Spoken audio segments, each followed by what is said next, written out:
Saudara-saudara yang dikasihi oleh Tuhan kita Yesus Kristus, kembali kita akan melakukan pembahasan tentang firman Tuhan, dan sebelumnya kita akan bersatu dalam doa. Saat yang indah ini Tuhan, kembali kami akan menggumuli firman-Mu. Firman yang berkuasa, kami mau menguasai segenap kehidupan kami dalam Kristus Yesus. Amin. Firman Tuhan akan kita dengar bersama apa yang tertulis dalam kitab Ulangan pasal yang ke-15 ayat 12 hingga ayat yang ke-18 perihal memerdekakan budak Ibrani. Apabila seorang saudaramu menjual dirinya kepadamu, baik seorang laki-laki Ibrani ataupun seorang perempuan Ibrani, maka ia akan bekerja padamu 6 tahun lamanya. Tetapi pada tahun yang ke-7 engkau harus melepaskan dia sebagai orang merdeka. Dan apabila engkau melepaskan dia sebagai orang merdeka, maka janganlah engkau melepaskan dia dengan tangan hampa. Engkau harus dengan limpahnya memberi bekal kepadanya dari kambing dombamu, dari tempat pengirikanmu, dan dari tempat pemerasanmu, sesuai dengan berkat yang diberikan kepadamu oleh Tuhan Allahmu. Haruslah kau berikan kepadanya. Haruslah kau ingat bahwa engkau pun dahulu budak di tanah Mesir, dan engkau ditebus Tuhan Allahmu. Itulah sebabnya aku memberi perintah itu kepadamu pada hari ini. Tetapi apabila dia berkata kepadamu, aku tidak mau keluar meninggalkan engkau, karena ia mengasihi engkau dan keluargamu, sebab baik keadaannya padamu, maka engkau harus mengambil sebuah penusuk dan menindik telinganya pada pintu, sehingga ia menjadi budakmu untuk selama-lamanya. Demikianlah juga kau perbuat kepada budakmu perempuan. Janganlah merasa susah apabila engkau melepaskan dia sebagai orang merdeka, sebab 6 tahun lamanya ia telah bekerja padamu dengan jasa 2 kali upah seorang pekerja harian. Maka Tuhan Allahmu akan memberkati engkau dalam segala sesuatu yang kau kerjakan. Shalom untuk kita semua. Nah, saudara-saudara, sebelum kita mendengar ulasan tentang firman Tuhan ini, baiklah kita mendengarkan sebuah pujian dari buku Endeh nomor 392 dengan judul Sai Pasiat Tuhan Yesus. Sai Pasiat Tuhan Yesus, Tubagasan Rohami. Sai Mai-Maima Yesus, Bigi Panuktuk Nai. Ya, dalam pengertiannya, ya, tempatkanlah Tuhan Yesus itu di dalam hatimu. Nah, Yesus senantiasa menanti, ya, dan dengarlah ketukannya. Selamat menyaksikan.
Baiklah saudara-saudara,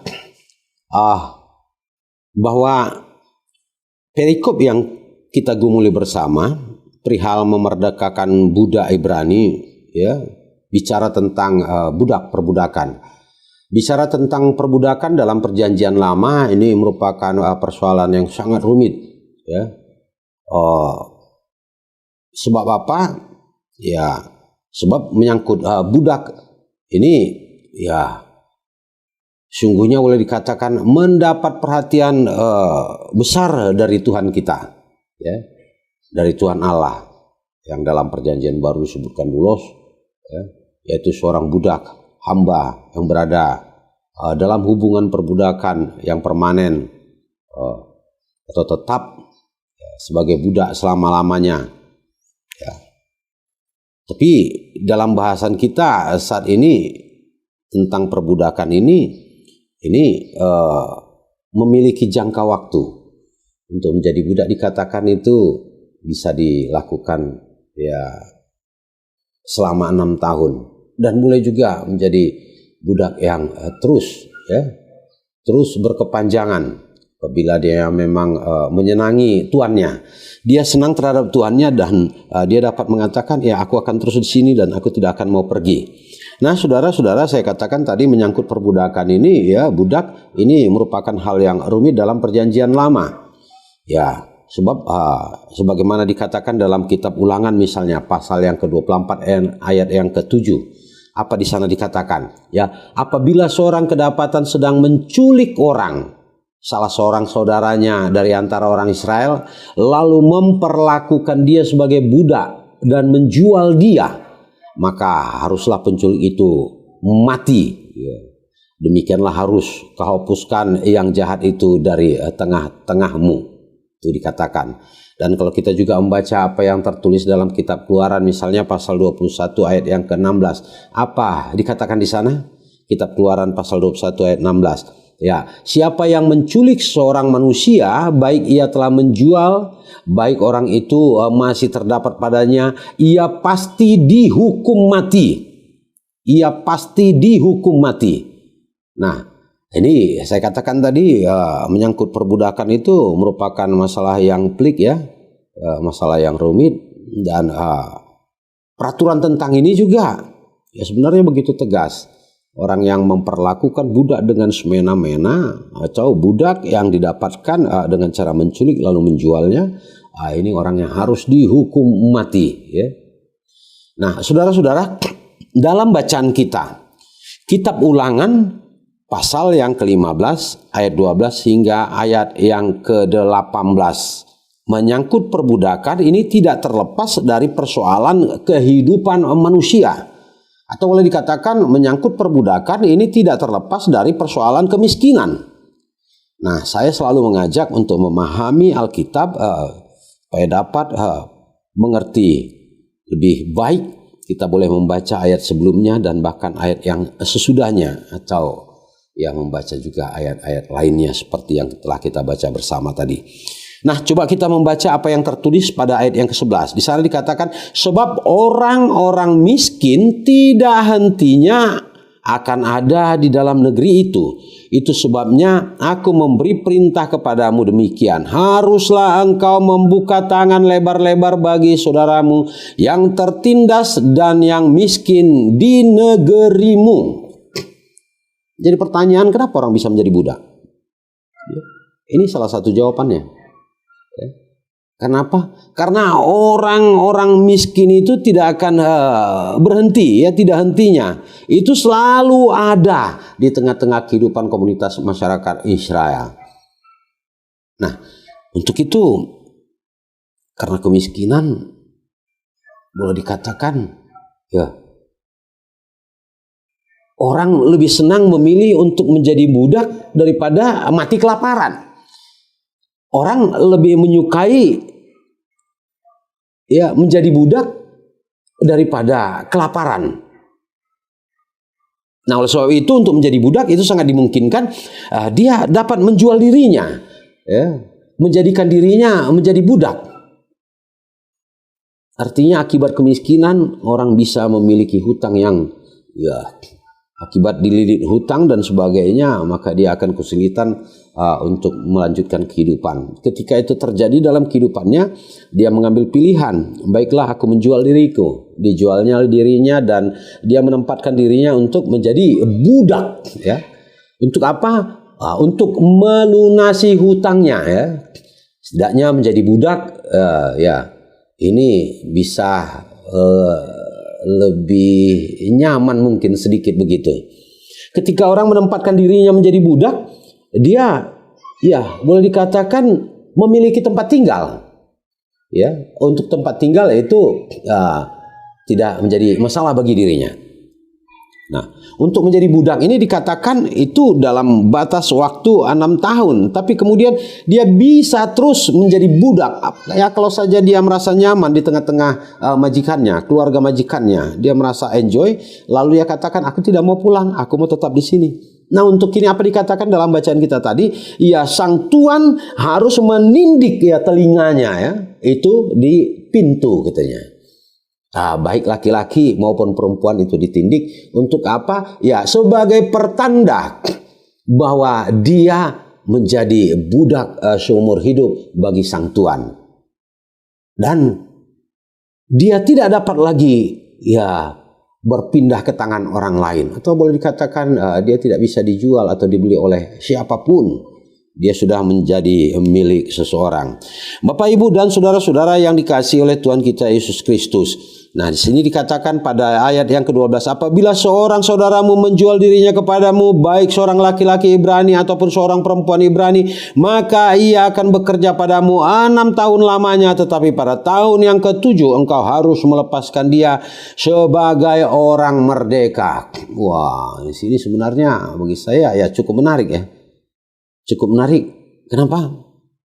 Ya, tadi kita bicara soal kemiskinan. Bicara soal kemiskinan tidak terlepas dari masalah perbudakan. Nah, kalau kepada kita ditanyakan, mengapa orang bisa menjadi miskin? Mengapa miskin? Biasanya jawaban yang muncul ya karena malas, ya begitu, tidak mau bekerja, atau karena bodoh. Apa benar demikian? Ya. Saya ingin katakan tidak selamanya orang menjadi miskin karena dia malas. Tidak selamanya orang menjadi miskin karena dia bodoh. Tapi yang paling menentukan dalam kemiskinan sebenarnya adalah sistem. Bagaimana sistem yang terjadi di daerah itu, di negara itu, di sebuah komunitas, di sebuah tempat tinggal. Nah, sistem ini ya sangat berpotensi untuk menciptakan, menjadikan orang-orang menjadi miskin. Nah, oleh sebab itu saya membaca kitab Ulangan pasal 15 secara khusus ayat 12 sampai 18 ini. Di sini Tuhan membangun sebuah sistem yang luar biasa bagusnya, baiknya, ya. Dia tidak membiarkan orang-orang yang miskin, orang-orang yang kelaparan, orang-orang yang berada dalam tekanan penindasan terus-terus mengalami penindasan di dalam kehidupannya. Kalaupun seseorang sekarang ini berada dalam situasi yang sangat sulit, dia berhutang, dia menjadi budak. Tapi dalam kurun 6 tahun dia akan dapat melepaskan dirinya dari perbudakannya, dari kemiskinannya. Ya, sistem yang dibangun oleh Tuhan di sini merupakan sistem yang luar biasa. Ya, mengapa? Sebab kalau seseorang sudah berakhir masa perbudakannya selama 6 tahun, maka dikatakan pada tahun yang ke-7 haruslah kau melepaskannya. Ya. Ayat 13, dan apabila engkau melepaskan dia sebagai orang merdeka, maka janganlah engkau melepaskan dia dengan tangan hampa. Tidak boleh. Ya, selama 6 tahun dia bekerja. Ya, jam kerjanya di situ juga. Wah, saya kira jam kerja yang luar biasa. Ya, pada bagian sebelumnya saya coba menjelaskan bahwa di kalangan umat Israel itu jam kerja per minggunya bisa berlaku antara 80 sampai 100 jam. Lalu kalau kita bagi rata-ratakan itu kisaran ya jam kerja untuk satu hari itu berkisar antara 11 sampai 14 jam. bekerja 11 sampai 14 jam atau bahkan lebih, itu membuatkan tubuh manusia menjadi lelah, letih, dan tidak dapat berbuat apa-apa. Ya. Oleh sebab itu kalau dia bekerja selama 6 tahun, utangnya sekian, ya tentu terbayarlah. Ya. Tapi dikatakan ketika dia sudah bebas, ya sang Tuhan tidak diperbolehkan untuk melepaskan begitu saja. Ya, engkau harus, pada ayat yang ke-14, engkau harus ya dengan limpahnya memberi bekal kepadanya dari kambing dombanya, dari tempat pengirikanmu, dari tempat pemerasanmu, sesuai dengan berkat yang diberikan kepadamu oleh Tuhan Allahmu, haruslah kau berikan kepadanya. Nah, kalau dia selama 6 tahun jadi budak, nah kemudian dia bebas, modal itu ya harus diberikan kepadanya. Modal itu harus kembali diserahkan. Supaya apa? Supaya dia tidak tetap ya menyandang predikat sebagai budak. Nah, oleh sebab itu ya sistem ini merupakan ya suatu sistem yang luar biasa bagusnya ya, baiknya ya, yang memberikan kesempatan bagi orang-orang miskin ya untuk boleh memperbaiki kehidupannya. Nah, di sini sesuatu yang luar biasa diletakkan kepada kita. Ini kenapa Tuhan Allah mau mengingatkan tentang kehidupan umat Israel sebagaimana dikatakan pada ayat yang ke-15. Haruslah kau ingat bahwa engkau pun dahulu budak di tanah Mesir dan engkau ditebus Tuhan Allahmu. Itulah sebabnya aku memberi perintah itu kepadamu pada hari ini. Ya, kau pun dulu sudah ditebus oleh Tuhan. Nah, oleh sebab itu jangan perlakukan juga sesamamu, apalagi sebangsamu, sesama umat Israel.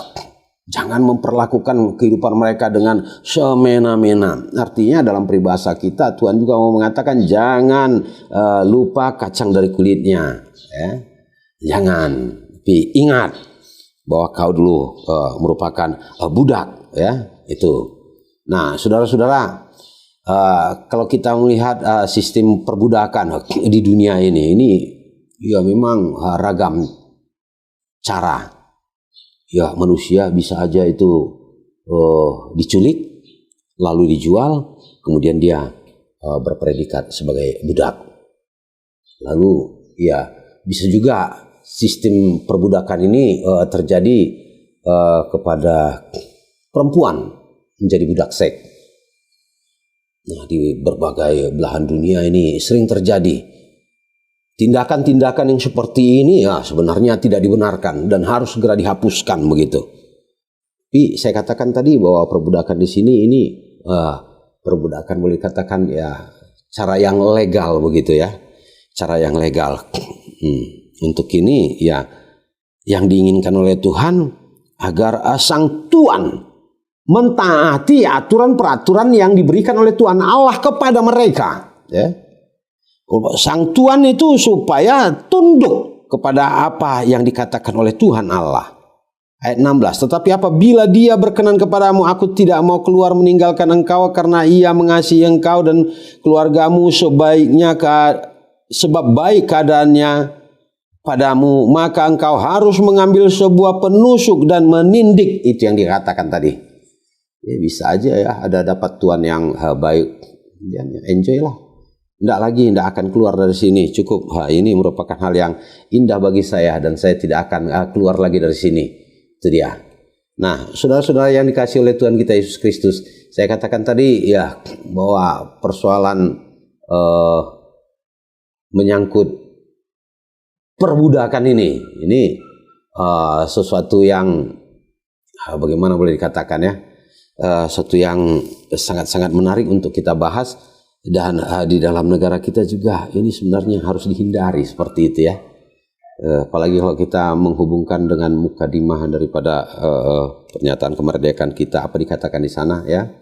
Ya bahwa penjajahan ya harus segera dihapuskan karena tidak sesuai dengan pri kemanusiaan dan pri keadilan. Nah, sini mau dikatakan juga tentang perbudakan ini ya tidak boleh ada di tengah-tengah dunia ini. Perbudakan tidak diperbolehkan ya. Tidak diperbolehkan. Tapi ini harus saudara-saudara yang dikasihi oleh Tuhan kita Yesus Kristus ya. Pada ayat yang ke-16 yang telah kita baca bersama tadi. Di sini dikatakan, apabila dia berkata kepadamu, tidak mau keluar meninggalkan engkau. Ya. Jika seorang budak mencintai Tuhannya dan ingin terus melayani dia tidak diharuskan meninggalkan Tuhannya. Ya. Karena apa? Karena ia mengasihi engkau dan keluargamu dikatakan. Maka engkau harus mengambil sebuah penusuk ya dan menindik telinganya pada pintu sehingga ia menjadi budakmu selama-lamanya. Itu berarti bahwa seorang budak memiliki kebebasan untuk memilih apakah di tahun ke-7 ia akan keluar atau dia menetap pada tuannya. Itu dia. Dia mempunyai kebebasan untuk itu. Saudara-saudara yang dikasihi oleh Tuhan kita Yesus Kristus. Ya. Sini saya membacakan kepada kita kembali apa yang tertulis pada ayat yang ke-16 hingga ayat yang ke-18. Di sana dikatakan, tetapi apabila dia berkata kepadamu, aku tidak mau keluar meninggalkan engkau. Ya, artinya di sini apa? Bahwa budak ini memiliki kebebasan. Apakah dia akan keluar ya mengakhiri masa perbudakannya atau dia tetap untuk memperpanjang masa perbudakannya seumur hidupnya. Kalau itu yang terjadi dikatakan maka ya telinganya harus ditindik, baik budak laki-laki maupun budak perempuan. Ya, itu pertanda sebagaimana saya katakan tadi ya bahwa dia sudah dimiliki sang tuan. Dia adalah milik seseorang dan dia tidak diperkenankan lagi untuk beralih kepada orang lain. Itu dia. Dia menjadi ya menetap pada keluarga itu. Itu yang mau dikatakan ya. Sehingga dia menjadi budak untuk selama-lamanya. Ya, setelah mengambil keputusan untuk menjadi budak, seorang berkomitmen untuk tuan mereka ya selamanya. Artinya bahwa seorang itu berkomitmen untuk menjalin hubungan yang permanen, ya, untuk menjalin hubungan yang permanen. Sebab itu ya memang boleh dikatakan ya unik ya menyangkut perbudakan dalam perjanjian lama ini ya. Ya saya kira persoalan ini bisa kita banding-bandingkan dengan situasi yang terjadi saat sekarang ini. Kalau model di Amerika untuk menjadi budak ya budak ini bisa juga ya hasil curian. Ya. Seseorang dicuri, ya, kemudian dijual kepada orang lain, jadilah menjadi budak belian. Sebagai budak belian ini ya tentunya sangat mengerikan juga ya. Baik menyangkut makanan, minuman ini ya tidak terjamin. Tergantung kepada sang tuan. Apa yang harus dialaminya terserah kepada sang tuannya.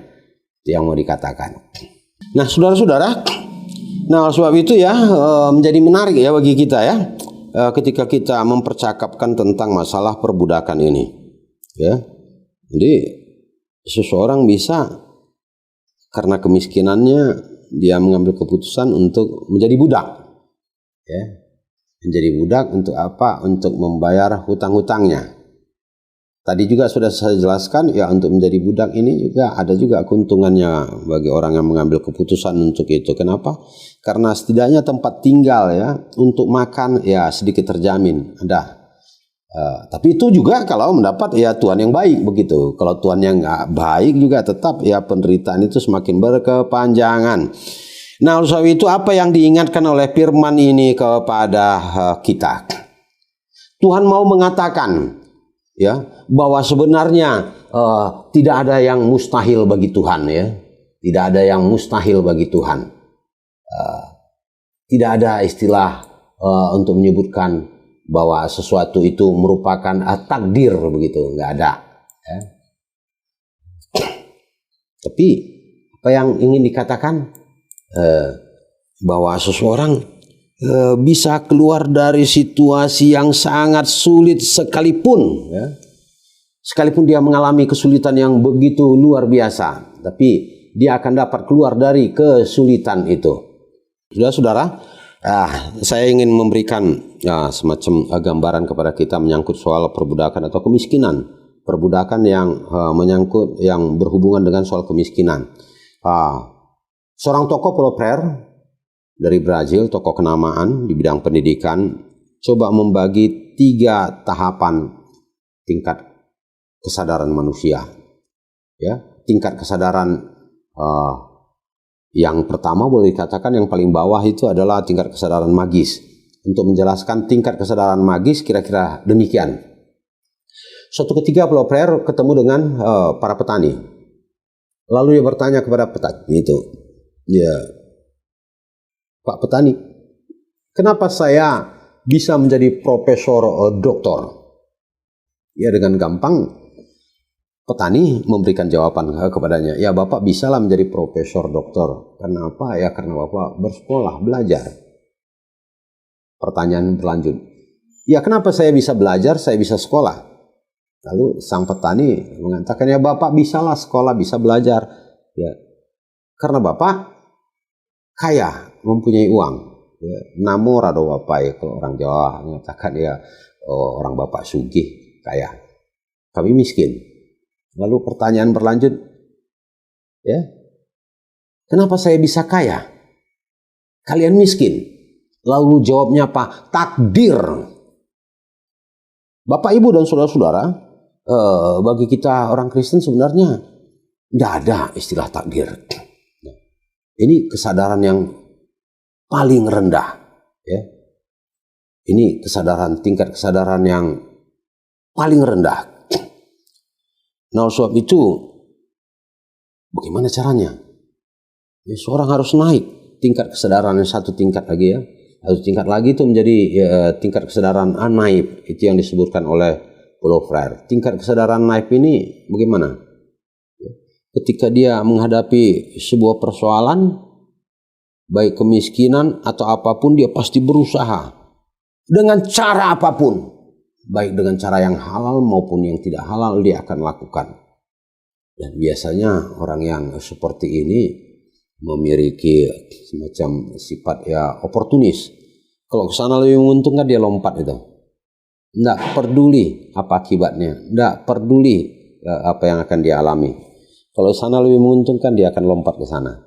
Nah, tapi ini sudah lebih baik ya daripada tingkat kesadaran magis tadi. Tingkat kesadaran naif ini ya sudah mempunyai pilihan dan sudah ada usaha, sekalipun usaha itu belum terlalu tepat. Tingkat kesadaran yang ketiga, ini yang tertinggi nih. Ini tingkat kesadaran kritis. Nah, pada tingkat kesadaran sini ya ada statement yang tertulis di sana, merubah keadaan ya ke arah yang lebih baik. Itu dia. Merubah keadaan atau situasi ke arah yang lebih baik. Atau lebih tepatnya ini merubah sistem. Ya. Tadi di awal saya sudah katakan bahwa soal kemiskinan ini tidak melulu karena kemalasan orang atau karena kebodohannya. Tapi ini lebih terkait ke masalah sistem, persoalan sistem. Ya, kadangkala di sebuah kegiatan orang mempunyai prinsip, kalau boleh lambat, kenapa harus dipercepat? Padahal yang seharusnya kalau boleh cepat, mengapa harus diperlambat? Ya, sebab dengan memperlambat sebuah pekerjaan atau apa, itu akan menerima masukan. Begitu kita sudah mengetahui tentang hal itu. Nah, oleh sebab itu sistem ini ya, ini harus dirubah. Tapi Tuhan Allah memberikan sebuah sistem yang tepat bagi kehidupan umat Israel. Setelah mereka keluar dari Mesir, ya Tuhan membekali akan kehidupan mereka. Suatu ketika mereka akan menghadapi kesulitan di tengah-tengah kehidupan mereka, bahkan kelaparan. Ketika itu terjadi ya, kelaparan yang berkepanjangan dalam kehidupan ini. Nah, mereka harus coba menolong sesamanya. Ya. Dan ini memang kalau kita lihat ya, ada semacam sesuatu yang ya boleh dikatakan ya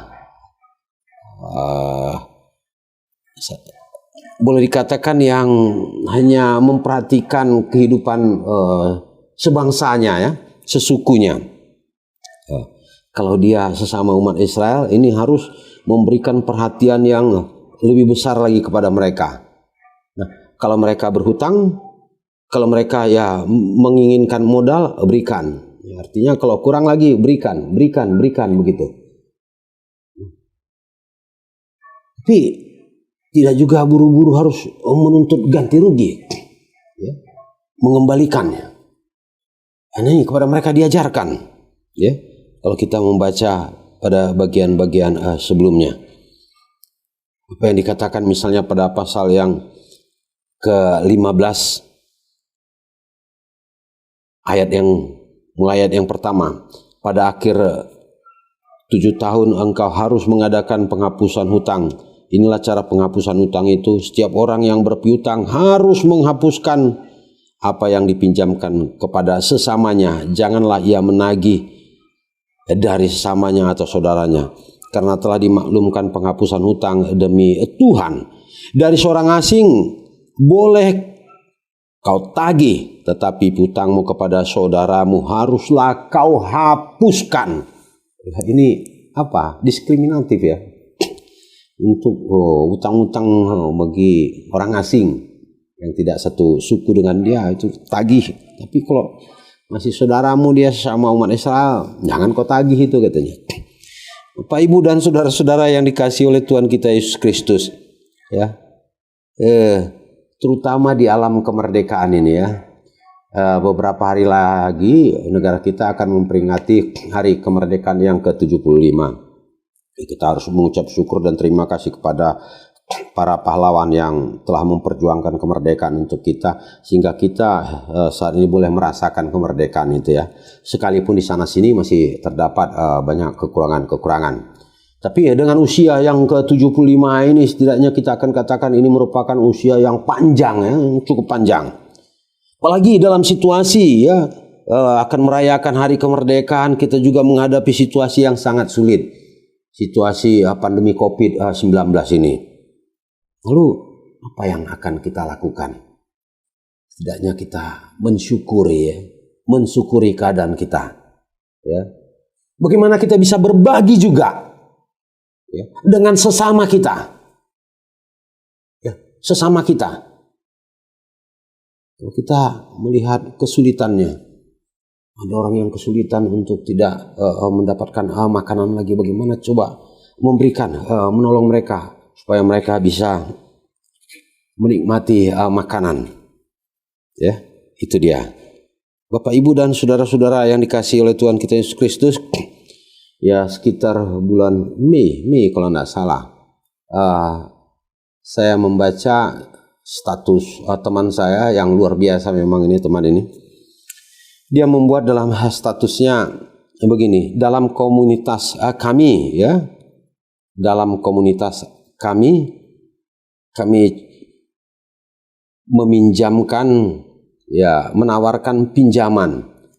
Pinjaman itu dari mulai 1 juta, limitnya sampai 3 juta. Tanpa bunga. Wah, luar biasa. Mungkin dalam komunitasnya mereka mempunyai semacam ya tabungan. Jadi anggota yang mau minjam, melihat dampak situasi pandemi ini, boleh ya. Itu pinjaman dari 1 juta sampai 3 juta tanpa bunga. Itu untuk tenggang waktu dalam 3 bulan juga. Ya.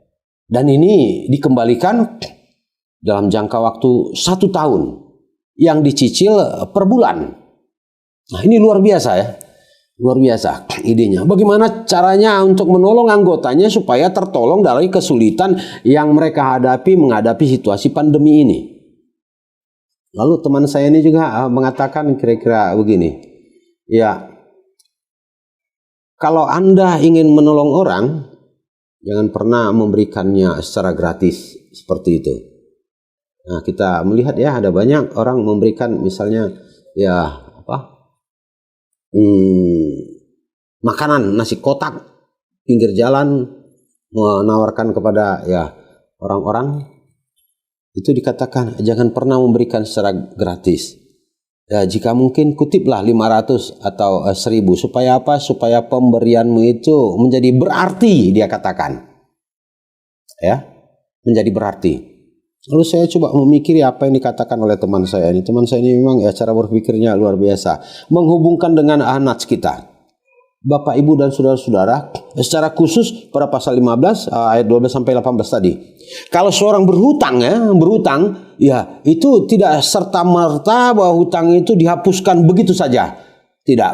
Tapi dia dapat melunasi hutangnya. Cara melunasi hutangnya, dia dengan mengabdikan dirinya, ya, menjadi hamba, memperhamba dirinya, ya, melakukan sesuatu bagi orang lain, bagi sang tuan sebagai pemilik piutang. Ya, dengan demikian, saya katakan tadi lagi, saya coba mengulang-ulanginya. Di sini sistem yang luar biasa dibangun oleh Tuhan. Ya. Tuhan tidak membiarkan, ya, seseorang itu akan terus menjadi budak, menjadi hamba. Tapi dia memberikan kesempatan kepada orang, ya, hanya dengan 6 tahun kemudian dia bisa keluar dari situasi perbudakannya. Nah, oleh sebab itu benar yang dikatakan Paulo Freire bahwa orang yang mengatakan kenapa kamu miskin itu, ya, itu nasib, ya. Nasib itu tidak dibenarkan. Apalagi bagi kita orang Kristen, ya, bicara tentang nasib itu sebenarnya sesuatu yang harus kita singkirkan. Menjadi persoalan, apakah kita mau keluar dari situasi kemiskinan kita? Apakah kita mau berubah seperti itu? Nah, kalau kita hubungkan dengan kekristenan kita, dengan iman dan kepercayaan kita, bahwa sungguhnya, ya, apa yang dikatakan oleh tokoh Bapak Gereja, ya, Agustinus, dia mengatakan demikian, non posse non picare, tidak mungkin tidak berdosa, semua manusia berdosa. Sebagai orang berdosa adalah orang yang berada dalam situasi perbudakan, ya, diperbudak oleh dosa. Apakah orang yang diperbudak oleh dosa, yang berada dalam situasi kedosaan, setiap manusia katanya berdosa bisa keluar dari kedosaannya, kenapa tidak? Sekarang menjadi persoalan, mau nggak dia keluar dari situasi keberdosaannya? Ya. Kalau tadi dikatakan budak itu sejajar dengan orang yang berutang, sejajar dengan orang yang miskin. Menjadi pertanyaan, maukah Anda keluar dari situasi perbudakan Anda? Maukah Anda keluar dari situasi kemiskinan Anda, ketertindasan Anda? Maukah Anda keluar dari situasi kedosaan Anda? Kalau jawabnya, ya, saya mau.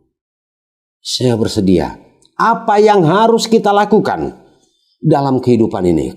Ya, artinya, ya, menjadi budak yang taat, gitu. Menjadi orang yang percaya kepada Kristus, pengikut Kristus, harus juga menjadi orang yang taat kepada Tuhan, yang menaruh kepercayaannya sepenuhnya kepada Tuhan, yang mau, ya, memberikan dirinya dirubah oleh Tuhan. Soal itu pertanyaan terakhir kepada kita, sejalan dengan pertanyaan itu, ya, mungkin pertanyaan yang tepat kita kaitkan juga dengan kemerdekaan di Republik kita, sebagaimana saya katakan kemerdekaan yang ke-75. Ya, maukah Anda merdeka? Ya, pertanyaan itu mungkin akan kita sangkal, ya, kita kan sudah merdeka, bukan persoalan mau atau tidak, ya. Persoalan mau atau tidak, mungkin kita akan mengatakan begitu. Oke, jika demikian kita tanya lagi, ya, sudahkah Anda merdeka? Pasti kita katakan sudah. Sebagai bangsa Indonesia yang hidup di Indonesia ini, negara ini sudah merdeka 75 tahun. Tapi sudahkah Anda merdeka? Bapak, Ibu, dan saudara-saudara yang dikasihi oleh Tuhan kita Yesus Kristus. Nah, oleh sebab itu, ya, definisi merdeka juga harus dapat kita pahami dengan baik. Merdeka berarti bebas, tidak ada keterikatan. Ya, dia bebas untuk menentukan perjalanan kehidupannya. Tapi kebebasan ini juga bukan kebebasan yang membabi buta, tidak. Kebebasan yang harus dilakukannya seturut dengan aturan dan peraturan di mana dia, ya, berada.